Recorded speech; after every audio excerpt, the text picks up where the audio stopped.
تو اللہ سے راضی، اللہ تجھ سے راضی۔ تو مومن کی روح باہر نکلتی ہے، اور اس حدیث نے کہا ہے کہ اس طرح نکلتی ہے جیسے کہ مشکیزہ ہو، اس کا منہ کھولا جائے۔ پانی کا مشکیزہ آپ نے دیکھا ہوگا، مشک جیسے ہوتی ہے پرانی، یا دیکھا ہوگا، آپ نے سنا ہوگا، ان کا منہ کھولو تو پانی ایک دم سے باہر کی طرف آتا ہے، تو ان کی روح بآسانی ایسے باہر آ جاتی ہے۔ وہ اس ململ کے کپڑے، رومال یا آپ جو کہیں، اس میں ان کو طے کرتے ہیں اور وہ اوپر کی طرف سفر کرتے ہیں۔ یہ حدیث شریف کے الفاظ ہیں کہ وہ اوپر کی طرف سفر کرتے ہیں، جہاں جہاں سے وہ گزرتے ہیں، اگر وہاں جو ملائکہ موجود ہیں، خوشبو کا سا سما ہو یا خوشبو سی آئے، تو ملائکہ بہت خوش ہوتے ہیں، یہ معلوم کر کے کہ یہ کسی مومن کی روح ہے جس کو لے جایا جا رہا ہے۔ اس کو پہلے آسمان پہ جب لے جایا جاتا ہے تو اس دروازے کو کھولنے کے لیے دستک کی جاتی ہے ملائکہ کی طرف سے، اندر سے آواز آتی ہے، کون؟ پوچھا جاتا ہے انٹروڈکشن کے لیے، یہ انٹروڈکشن کراتے ہیں کہ جی ہم یہ اور روح لائے ہیں، یعنی کہ فلاں شخص کی، اس کو اندراج کے لیے جانا ہے۔ تو مومنین کے لیے کہا جاتا ہے، حدیث نے کہا ہے کہ مومنین کے لیے وہ دروازہ کھلتا ہے، اور جو غیر مومن یعنی کہ گناہگار ہوگا اس کے لیے دروازہ نہیں کھلے گا۔ اگر اس کے لیے دروازہ کھلتا ہے تو پھر 1 2 3 4 5 حتیٰ کہ 7ویں آسمان پہ جاتا ہے وہ، وہاں پہ ان کو اطلاع دی جاتی ہے کہ ان کا نام علیین میں درج کیا جائے،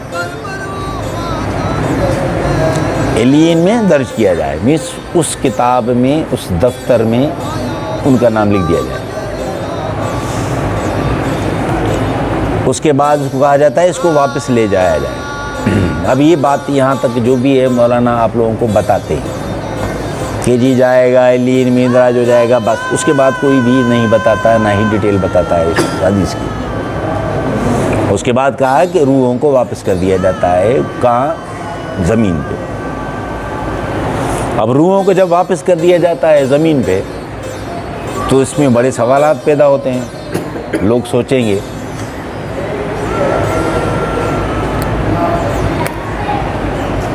ایسے ہی برعکس غیر مومن کی اگر روح نکالی جاتی ہے تو اس کے لیے کہا ہے حدیث نے کہ ملائکہ جو ہوتے ہیں خوفناک صورت کے سے دکھتے ہیں، اس ٹائم خوف ستاری ہوتا ہے، دیکھنے والا ڈر جاتا ہے، اور اس سے جب وہ میسج پہنچاتے ہیں کہ نکلو باہر، بلاوا آیا ہے تمہارا، تو وہ جو کپڑا ابھی ہم نے کہا تھا کہ مومنین کے لیے ململ کا کپڑا، خوشبودار کپڑا، اس طرح کا نظام بنایا ہوتا ہے، مگر اس کے لیے حدیث نے کہا ہے ٹاٹ کا کپڑا، پرانا، جو زمین پہ آپ صفائی کے لیے استعمال کرتے ہیں، پیر کے لیے استعمال کرتے ہیں، دیکھا ہوگا، سخت سا کپڑا، خراب سا کپڑا، اس طرح کا کپڑا لایا جاتا ہے۔ وہ جب کہا گیا ہے بڑی مشکل سے وہ روح نکلتی ہے، بڑی مشکل سے مطلب یہ ہے کہ وہ خوف کے مارے باہر نہیں آتی۔ حدیث میں یہ بھی الفاظ استعمال ہوئے ہیں کہ ان کو ڈبکی لگا کے ملائکہ ان کو نکالیں گے، مینس اس کے جسم میں پیوست اندر جا کے ان کو باہر نکالیں گے، وہ نکلے گی نہیں، اس زور کی وجہ سے مشکل پیش آتی ہے جو غیر مومن ہے اس کی روح کو۔ جب اسے باہر نکالا جاتا ہو تو حد درجے کی بدبو پھیل جاتی ہے، ملائکہ اس کی روح کی بدبو کو محسوس کر کے وہ سمجھ جاتے ہیں کہ یہ گناہ گار کی روح، کسی مومن کی روح نہیں ہے۔ تو جتنے بھی راستے میں ملائکہ ملتے ہیں وہ اس پہ لعنت کرتے ہیں، ٹھیک ہے، کہ جی یہ اتنی خراب روح یا ایک گناہ گار کی روح ہے جو یعنی کہ اللہ کے احکامات سے دور رہا، اللہ کی بات نہیں مانی، دنیا میں اپنی مان مانی کرتا رہا۔ تو ایسے لوگوں کے لیے ایسا ہی ہوتا ہے، ان کو جب پہلے دروازے پہ لے جایا جائے گا، دستک کی جائے گی تو وہ دروازہ کھلے گا نہیں، حدیث کہتی ہے کہ مومنین کے علاوہ وہ دروازہ کسی کے لیے نہیں کھلتا. پھر آواز آئے گی کہ اس کا نام سجین میں لکھا جائے اور اسے واپس کر دیا جائے، یعنی کہ اندراج اس کا سجین میں ہو گیا، اس کا علین میں، اس کے سجین میں. ہم نے بتایا کہ قرآن کہتا ہے کہ 2 دفاتر ہیں، 2 بک ہیں یا 2 کتابیں ہیں جہاں پہ اندراج ہوتا ہے. دونوں کا اندراج ہوگا، اسے واپس لے آئے. جب واپس لے آتے ہیں تو اب بات شروع ہوتی ہے. یہ لوگوں نے آج تک کسی نے بتانے کی کوشش ہی نہیں کی. حدیث میں اس میں ہے کہ واپس لایا جاتا ہے، پھر وہ دیکھتا ہے. کیا دیکھتا ہے؟ اپنے جتنے بھی آس پاس اپنے گھر والے نظام طریقہ کار جو رو رہے ہیں، بیٹھے ہیں، یا آپ کی میت پڑی چاروں طرف لوگ بیٹھے ہیں، رشتہ دار ہیں، بچے ہیں، رو رہے ہیں، تو وہ اسے دکھتے ہیں. ان کی آواز بھی سنائی دیتی ہے، مگر یہ کہنے کی کوشش کرتا ہے ان کو، مگر یہ کہہ نہیں پاتا اور نہ ہی اس کی آواز جاتی ہے. اس لیے اس کے اور پریشانی بڑھ جاتی ہے. وہ یہ تو دیکھتا ہے، اس کے علاوہ یہ تک دیکھتا ہے کہ اس کو غسل دیا جاتا ہے. یا ہم آپ کو اس کے بعد ایک قصہ بتائیں گے کہ اس قصے کا اصل قصہ مطلب یہ ہے کہ کسی پہ گزری، اس نے بتایا تو ہمیں پتہ چلا، کیسے کہا جائے. تو وہ اس کو غسل دیتے ہیں تو وہ بھی دکھتا ہے، اس کو کفن پہناتے ہیں وہ بھی دکھتا ہے، اس کو لے جایا جاتا ہے، جنازے نماز کے لیے تیاری کرتے ہیں، وہ بھی دیکھتا ہے. اب آپ سمجھتے ہوں گے کہ وہ اس میت میں ہوتا ہے. اس میت میں نہیں ہوتا ہے، اس میت کے ساتھ ہوتا ہے. یہ کسی نے دیکھا آج تک نہیں. یہ تصوف آگے بتاتی ہے، جو صوفیہ نے اس بات کو بتایا تب پتہ چلا کہ ایسا ہے. وہ میت کے ساتھ ہوتا ہے، یعنی کہ جب گھر پہ موجود ہیں تو وہ بھی ادھر موجود ہے، مگر اس کے کہنے اور سننے کی طاقت سخت نہیں ہے. اور جب اس کو لے جاتا ہے، وہ دیکھ رہا ہوتا ہے کہ میرے جسم کو غسل دیا جا رہا ہے، کفن پہنایا جا رہا ہے، سب دیکھ رہا ہوتا ہے. پھر جب اس کی جنازہ نماز پڑھاتے ہیں تو یہ دیکھتا ہے لوگوں کو، وضو کر رہے ہیں، تیاری کر رہے ہیں، یہ کر رہے ہیں. پھر مولانا کھڑے ہو جاتے ہیں آ کے میری میت کے سامنے. جب وہ کلامات پڑھتا ہے، حدیث کہتی ہے کہ جب وہ کلام الہی اللہ کا قرآن پڑھتا ہے، آیات پڑھتا ہے مولانا، چوتھی مرتبہ جب تیسری مرتبہ سے تکبیر کہتا ہے، وہ آیات کی تلاوت سے اسے راحت سی محسوس ہوتی ہے، اور وہ کوشش کرتا ہے کہ یہ تلاوت جاری رہے، یہ پڑھتے رہیں، کیونکہ اذیت سے آسانی کا اسے یہ سمجھ آنے لگ جاتی ہے بات. پھر اسے دفنانے کے لیے لے جاتے ہیں، تب بھی وہ دیکھ رہا ہوتا ہے. جب اس کو قبر میں لٹاتے ہیں، اسے مٹی ڈالتے ہیں، تو روح کو جسم میں اجازت ملتی ہے، مینس وہ اپنی جسم میں چلا جاتا ہے. جب دفنا چکے، مٹی ڈال چکے، تو وہ زندہ ہو جاتا ہے، اس میں روح آ جاتی ہے. اب یہ اس کے بعد یہ بات شروع ہوتی ہے منکر نکیر کی. ابھی پہلے پروسیجرز حدیث نے بتایا، یہ سسٹم بتایا، پھر دوسری باتیں جو احادیث سے ثابت ہیں، پھر منکر نکیر آتے ہیں، وہ پھر 3 سوال کرتے ہیں. یہ بھی حدیث میں، من ربو کا، پھر آپ جو تینوں، کہ آپ کا رب کون ہے، آپ کا دین کیا ہے، آپ کا رہنما رہبری، آپ کا نبی کیا، کون ہے. یہ سوال ہوتا ہے. وہ سوال کا جواب جو صحیح دیتا ہے، بے شک وہی صحیح دے گا جو علین میں لکھا جائے گا. یہ یاد رکھ لینا، جن کا نام اندراج علین میں ہوا وہی جواب دے گا. باقی کو یہ جواب دینے کی نہ سکت ہوگی، نہ طاقت ہوگی، نہ سمجھ سکے گا اس بات کو. یہاں پہ جو کھڑے ہو کے جو پریکٹس کرتے ہیں نا کہ میں یاد کر لوں تو میں ایسا بول دوں گا، میں یوں کر دوں گا، ایسا کچھ بھی نہیں ہے۔ وہ ہی کہہ سکتا ہے جس کو اللہ توفیق دیتا ہے۔ اللہ توفیق کس کو دیتا ہے؟ جو نیکوکاروں میں لکھا گیا۔ تو اس بات کے جب بات اس سوال کے جواب دیتا ہے تو پھر اسے کہتا ہے کہ اب آپ قبر کے نظام کو، یعنی کہ اس کی جو وقت اس کو گزارنا ہوگا۔ اب اس میں خصوصاً بات یہ ہے کہ انسان کو ہر کیفیت محسوس ہوتی ہے، اسے آگ سی محسوس ہو سکتی ہے، گرمی شدت محسوس ہو سکتی ہے، اسے خوشبو اور بہار کا موسم بھی محسوس ہو سکتا ہے، اس کے اعمال کے مطابق۔ اب یہ ہوگا کہ اگر کوئی انسان، اب اس سے آگے جاتے ہیں نیکوکاروں کی طرف، اس میں سے اگر کوئی ایسا انسان ہے جو نماز پڑھتا رہتا ہے، ذکر الہی کرتا ہے، آیات قرآن پاک کا ورد کرتا ہے، تو وہ قرآن پاک کا ورد کرتا ہے یا آیات یا نظام یا مثال کے طور پہ نماز پڑھتا ہے، وہ اس کو ایک انسانی خوبصورت چہرے یا اس میں انسان کے نظر بت میں نظر آئے گا، جیسے دکھاوے میں نظر آئے گا، ہم کلام ہوگا۔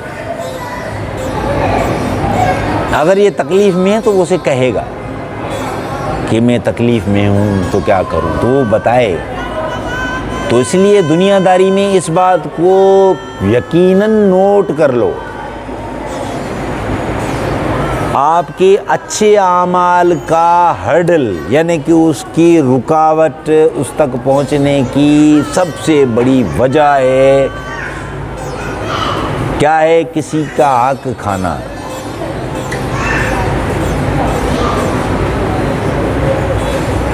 آپ نے کسی کے پیسے کھائے ہیں ادھار کی مد میں، کاروبار کی مد میں، کسی اور مد میں، یہ تب تک جب تک کلیئر نہیں ہوگا آپ کو جتنے اچھے اعمال کیے ہیں ان تک پہنچ نہیں سکتے، ان کی کیفیت تک، اس کے فائدے تک پہنچ نہیں سکتا انسان۔ پہلا کام اس پہ یہی ہوگا۔ تو لہٰذا یہ حدیث میں ہے، خوش نصیب ہیں وہ لوگ جنہیں اللہ اتنی مہلت دے دے کہ وہ موت سے پہلے اپنی ساری چیزوں کو دوسروں کو دے دے، منسوب کر دے۔ سمجھ آئی؟ تو یہ جو ہم حق تلفی کرتے ہیں، حق کھا جاتے ہیں نا اپنے، پرائے، اس کے، غریب کے، بڑے بڑے لوگوں کے، اس کا پہلے جواب دینا پڑے۔ اب اس میں بہت سے مغالطے ہیں، بہت سے لوگ سوال کرتے ہیں کہ اب روحیں آتی ہیں کہ نہیں آتی ہیں۔ ابھی اس بات کا سوال کا جواب ہے کہ جو سارے لوگ یہ سوال کا جواب کرتے ہیں ہر جگہ پہ، بہت سے لوگوں نے یہ سوال کیا ہے، کیا کہتے ہیں؟ ارے سر وہ اصل میں کیا ہے، روح آتی ہیں کہ نہیں آتی ہیں؟ وہ ایک کہتا ہے آتی ہیں، وہ کہتا ہے آ ہی نہیں سکتی۔ یہ بڑا معمہ ہے، اس کو کوئی حل کر ہی نہیں سکتا، کوئی متفق ہوتا ہی نہیں ہے۔ مگر جان لو کہ یہ اس کا حل اللہ نے اس طریقے سے بتایا ہے۔ یہ آپ کو مومنین، اہل ایمان، تصوف کے لوگ جو اس بات کو دیکھ کے جانتے ہیں، یہ وہ لوگ بتا سکتے ہیں جو کہتے ہیں موتو قبل ان تموتو، مرنے سے پہلے۔ جو اس پروسیس سے گزر چکا ہے وہی بتاتا ہے۔ یہ راز سینے کا ہوتا ہے اور اہل علم کو ہی دیا جاتا ہے۔ عام آدمی اس کو نہ دیکھ سکتا ہے نہ سمجھ سکتا ہے، سنے گا، ہاں بولے گا، کل کو پھر جائے گا، دوسرے کی بات سنے گا، اس کو یقین ہی نہیں آئے گا دل پہ۔ کیوں؟ کیونکہ اس پہ نہیں ہے۔ بتا ہم اس لیے رہے ہیں کہ میں بھی ہو سکتا ہے کسی انسان کی سوچ بات ادھر تک جائے تاکہ اسے آگہی ہو۔ ٹھیک ہے بھیا؟ اصل مسئلہ ہوتا ہے جب وہ میں نے کہا کہ تلاوت قرآن پاک یا جو نماز یا ذکر الہی کیا ہے، وہ کہتا ہے کہ اگر یہ جو تم نے ادھار لے رکھا ہے یا یہ جو تم میں ہرڈل ہے اس بات کا، یہ حق تلفی والا معاملہ، یہ اللہ کہتا ہے میں بخشوں گا تب تک نہیں جب تک کہ وہ خود نہ بخشے۔ کون؟ جس کے ساتھ آپ نے کیا ہے جب تک کہ وہ خود نہ بخشے۔ پھر یہ التجا کرتا ہے کچھ راستہ ہونا چاہیے، کچھ مہربانی کا راستہ نکلنا چاہیے۔ وہ کہتے ٹھیک ہے دیکھتے ہیں۔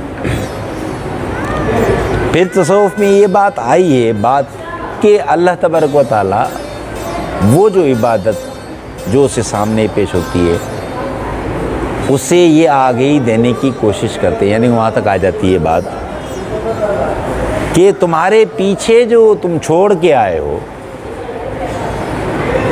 تمہارے پیچھے جو تم چھوڑ کے آئے ہو، وہ ان کردہ جات کو اسے بتایا جائے تو وہ اس کو دے گا، بخشوائے گا یا اس کا حل کر سکے گا؟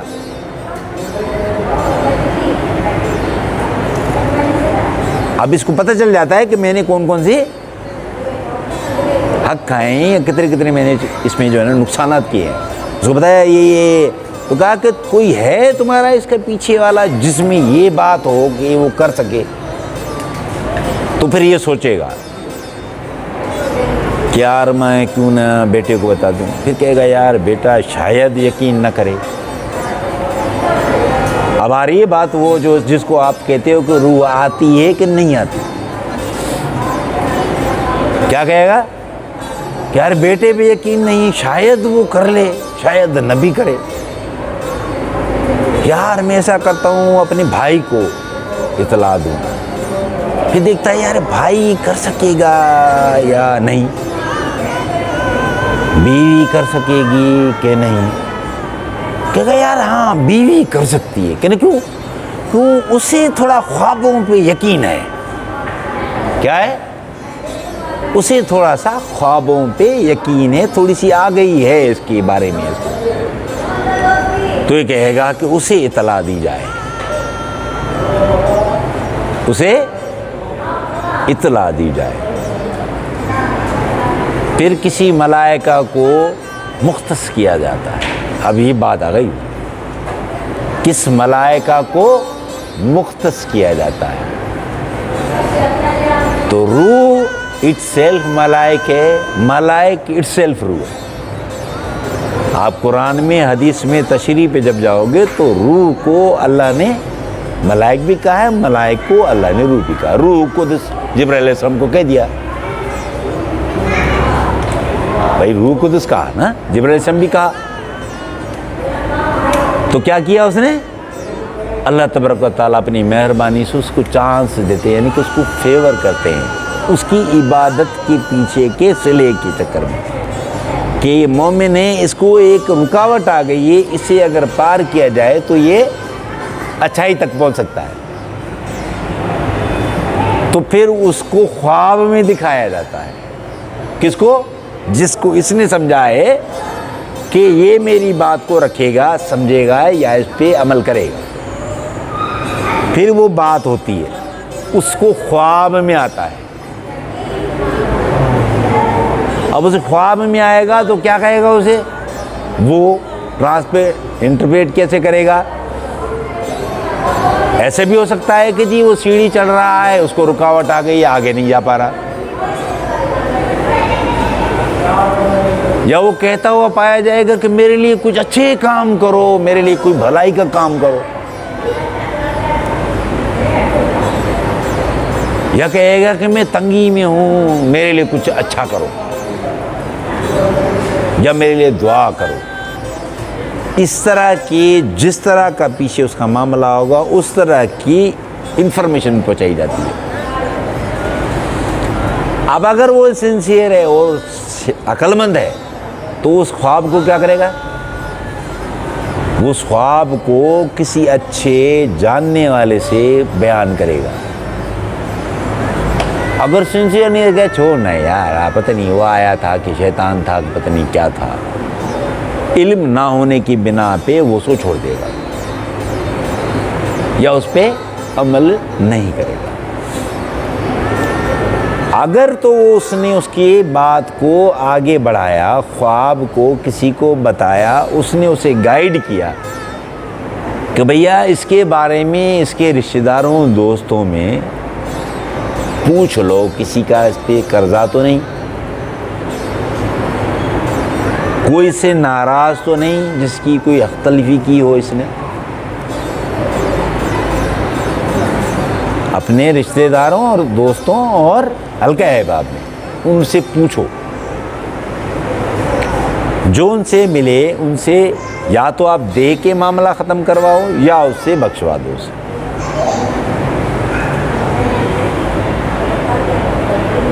پھر اس کے بعد اس کو چھٹکارا ہوتا ہے آگے جانے کا، اس کا وہ جو عذاب قبر ہے، نظام ہے، وہ سختی تنگی جو ہے وہ اسی ختم ہوتی ہے، پھر وہ تھوڑا سا اور سکون میں آتا ہے، آگے کی طرف جاتا ہے۔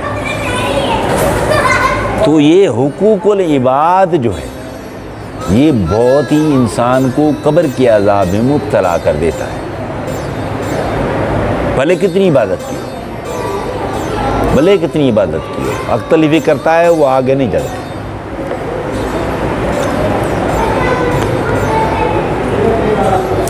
ابھی اس زمانے میں بہت سے لوگ کہیں گے بھئی یہ قبر کا عذاب کہاں سے لیا ہے؟ یہ سوال تو آتے ہیں نا۔ آپ صلی اللہ علیہ وسلم کی مشہور حدیث ہے، آپ قبرستان سے گزر رہے تھے، آپ نے نظر ماری، آپ نے کہا کہ یہ دو لوگوں پہ قبر کا عذاب ہے، اور آپ نے بتا بھی دیا کون سا۔ وہ قبر کا عذاب کیا ہے بتایا کہ ایک کو قبر کا عذاب کس وجہ سے ہے کہ طہارت نہیں رکھتا تھا، پیشاب کرتا، کپڑے کا، طہارت کا، وضو کا خیال نہیں کرتا تھا، بشرطے کہ اس کو پیشاب کا پرابلم تھا، مگر طہارت نہ رکھنے کی وجہ سے یہ کس میں مبتلا ہے؟ سزا میں مبتلا ہے، قبر کے عذاب میں مبتلا ہے۔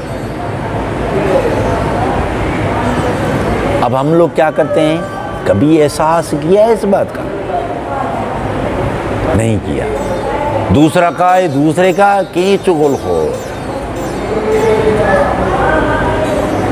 یہ کسی کی بلا وجہ کی باتیں اس کو مارتا تھا، چغل خور تھا، لہذا دونوں قبر کے عذاب میں مبتلا ہے۔ اٹ مینس کہ قبر کا عذاب ہے، آپ صلی اللہ علیہ وسلم نے فرما دیا، اس مینس اینڈ ہو گیا۔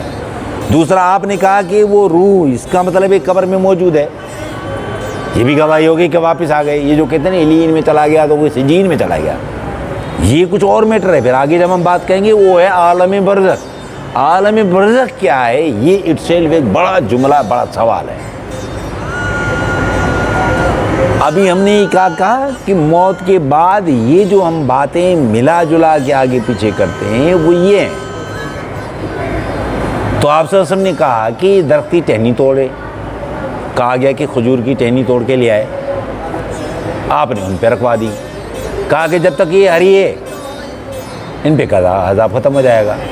اس کا مطلب کیا ہے کہ دنیا میں جتنی بھی چیز سرسبز نظر آتی ہیں وہ ذکر الہی کی وجہ سے، ایسے ہی انسان بنجر ہو جاتا ہے جو ذکر الہی نہیں کرتا، جیسے ٹہنی سوکھ جاتی ہے، درخت سوکھ جاتا ہے۔ ہم لوگ کیا کرتے ہیں؟ ہم سمجھتے ہیں کہ جی اس سے کوئی فائدہ ہی نہیں ہے، اس سے کیا ہو جائے گا۔ تو کیا ثابت ہوا کہ جو ذکر الہی سے عذاب رک جاتا ہے۔ سمجھنے کی کوشش کرو، اگر یہ حدیث کو کوئی بھی پیش کرے تو اس کا مطلب کیا ہے؟ کہا کہ ذکر الہی کی وجہ سے اس سے عذاب رک گیا، تو اسی لیے کہا گیا، آپ صلی اللہ علیہ وسلم نے فرمایا کہ جو لوگ مر جاتے ہیں، گزر جاتے ہیں، یہاں سے چلے جاتے ہیں، دنیا میں 3 چیزیں اسے کام آتی ہیں،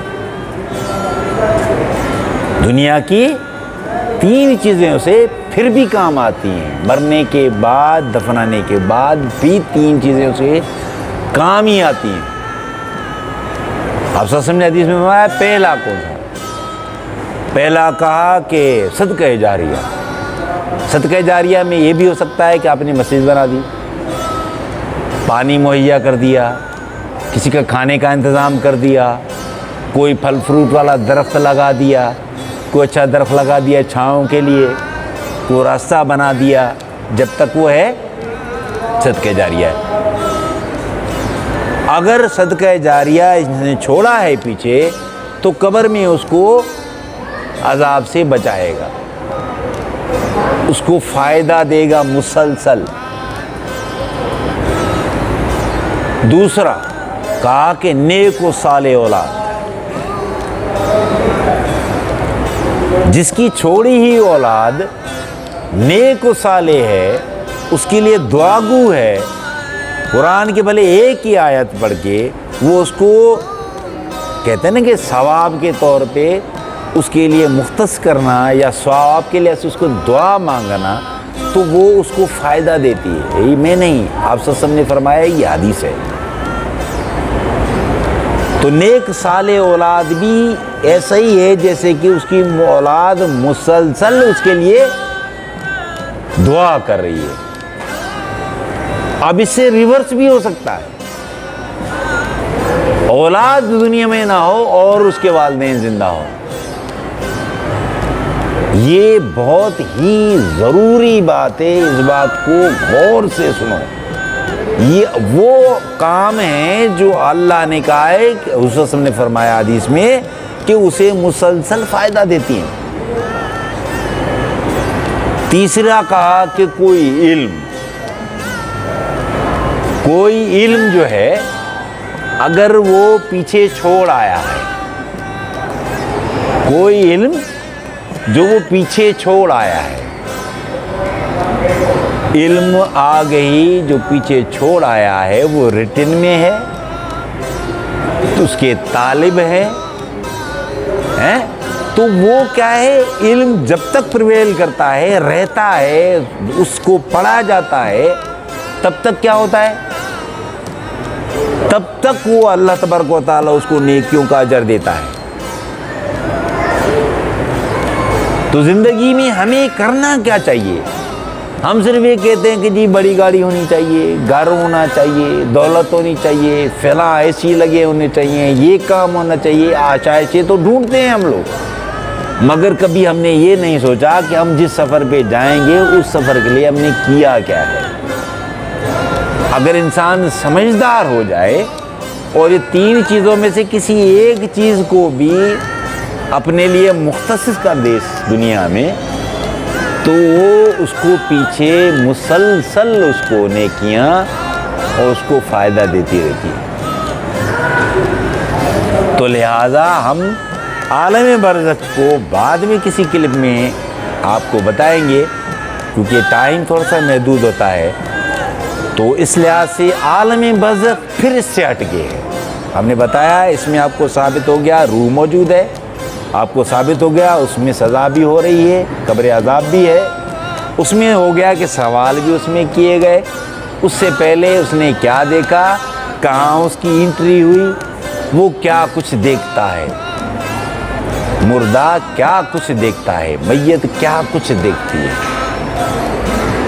اب عالم برزخ اس سے علیحدہ بات ہے، لہذا کسی اور کلپ میں ہم اس پہ بات کریں گے۔ اور میری سب سے یہ گزارش ہے، جو بھی سنیں اس بات کو، 24 گھنٹے میں سے صرف 10 منٹ،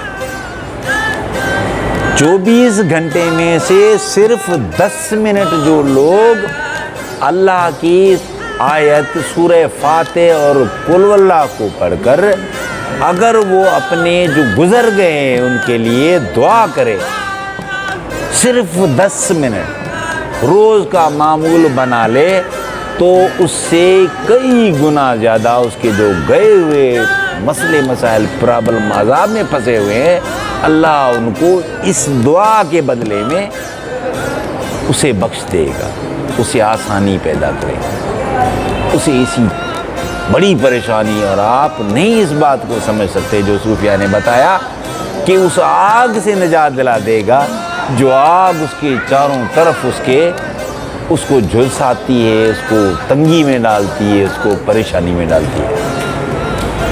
تو تو لہٰذا میں سب سے یہ گزارش کروں گا کہ اپنے پیاروں کے لیے، چاہے والدین ہوں یا آپ کی اولادیں ہوں یا آپ کے رشتہ دار ہوں، ان کے لیے 10 منٹ آپ رات کو سونے سے پہلے دعا اس کے لیے ضرور کریں۔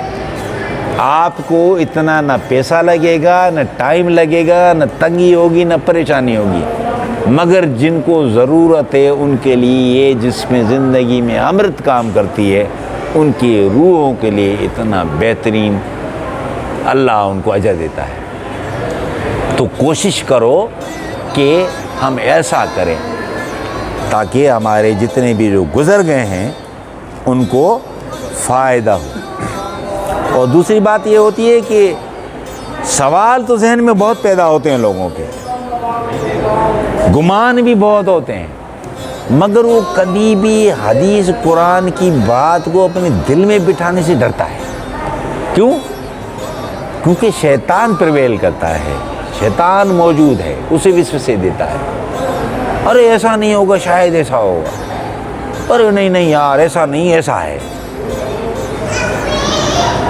کیا کرے گا؟ اسے وسوسے ڈالے۔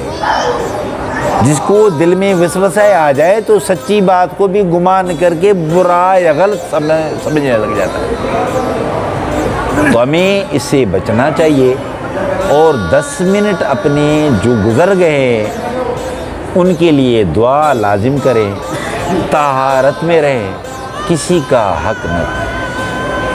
ہمیشہ یاد رکھو، کوشش کیا کرو، اگر کسی کے آپ کی طرف پیسے نکلتے ہیں، آپ دے نہیں پاتے تو بھی اسے بخشوا لیں، ہے بھائی، اسے معاف کروا دیں۔ مگر یہ چھوڑ دینا کہ بے یار اس کو کیا پتہ بھول گیا ہوگا، یہ کبھی نہیں کرنا۔ مثقال ذرۃ خیر یرا، اللہ نے کہا ہے کہ ذرے ذرے کا حساب ہوگا۔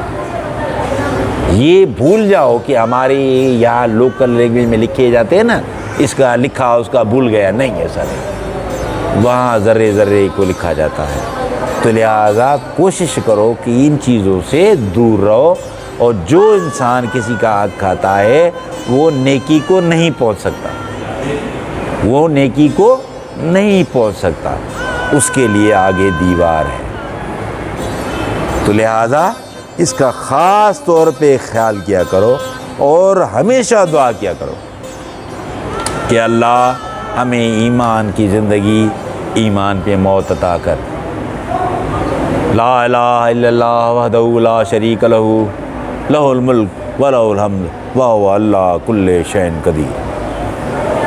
اس کا ورد کرو، جو اس کا ورد کرتے ہوئے اس دنیا سے چلا جاتا ہے، وہ حدیثوں میں جا کے پڑھ لے کہ اس کے کتنے درجات بلند اور اس کو کتنی مصیبتوں سے چھٹکارا مل جاتا ہے۔